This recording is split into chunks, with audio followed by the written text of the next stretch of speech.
Good morning mga kainday. Ngayong araw ay papakita ko sa inyo kung ano bang ginagawa ko kapag papasok ako ng paaralan. Alam ninyo mga kainday, uy, alas 7 na ako nakamata mga kainday. Alang mga kainday, uy, kinakabahan talaga ako noong ang araw mga kainday dahil may nangyari sa amin dito mga kainday. Kaya hindi ako makatulog-tulog ng maaga mga kainday. Pero ngayong araw mga kainday, nawawalan naman yung takot ko mga kainday, uy. Pero anyway mga kainday, ito palang ginagawa ko kapag every morning mga kainday. Nagwawalis ako. Pero mga kainday, pupunasan ko nga pala yung sahig pero hindi na sa ngayon kasi na malilate na ako mga kainday, uy. Dali-dali talaga ako nagwawalis mga kainday dahil malilate na ako mga kainday, uy. Ang sarap pa talagang matulog mga kainday, uy. Ay, naantok pa talaga ako mga kainday. Pero kailangan ko talagang gumising mga kainday dahil kailangan talaga mga kainday. Baka may babi na walang grades mga kainday. Alam niyo mga kainday, hindi ko talaga iniisip yung oras mga kainday. Ang iniisip ko siya talaga mga kainday. Charis! Bito mga kainday, oy, hindi talaga ako nag-aalala sa oras mga kainday dahil ang oras mag-alala sa akin mga kainday, oy. Kasi naman kainday, ito pala si ate, ang lawak-lawak ng kanyang bahay. Agoy! Charis! Kailangan talaga akong maglinis mga kainday dahil hindi na talaga ako bibigyan ni ate ng balon mga kainday, oy.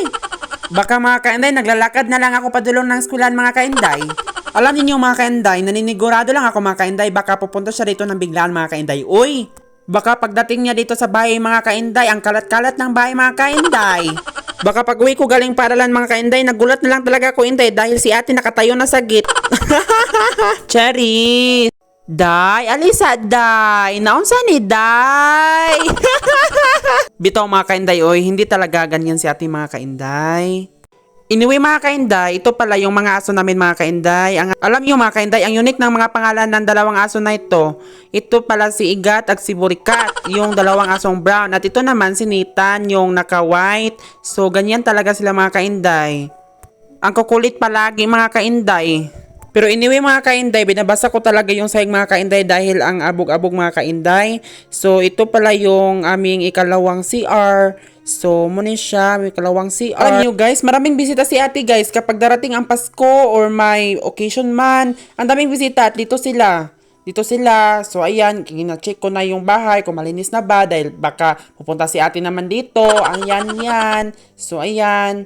So, hindi na ako naglagay ng mga kainday dahil wala namang tao dito sa morning at yan ang mga pom na ginagamit kapag may bisita or na si ate. Yes guys. So, namahog na rin kong mga iro kay kanang gadali-dali na gid ko guys kay para lang jud nga makalakaw na ko. So, naligo na dayon ko kay para makalakaw na din gid ko guys. So, man ako kaligo guys. So, nag-prepare na gid ko sa akong kagalingon, magpagwapa ta, magpahumot ta. Kay nganong di man ta magpagwapa nga na may lakis dagan spilan charis. Bito mga kainday, ginagmay ra to na mga pagwapa to mga kainday para lang kita maingnon tagtao lang gitay mahalaan lang gitag tao di ta malanong iro day uy. Tanggap ko naman mga inday uy nga naong talaga ako ng aso mga kainday. Pero anyway mga kainday, malapit na akong matapos sa aking sarili. So ayan, at nanotbrush na ako at aalis na din ako. So pagkatapos ko mga kainday, sinirado ko na yung bahay at pupunta na ako ng paaralan at ito pala yung aking sasakyan. So ang liit-liit pero but don't worry, kaya yan ng pag-aabot.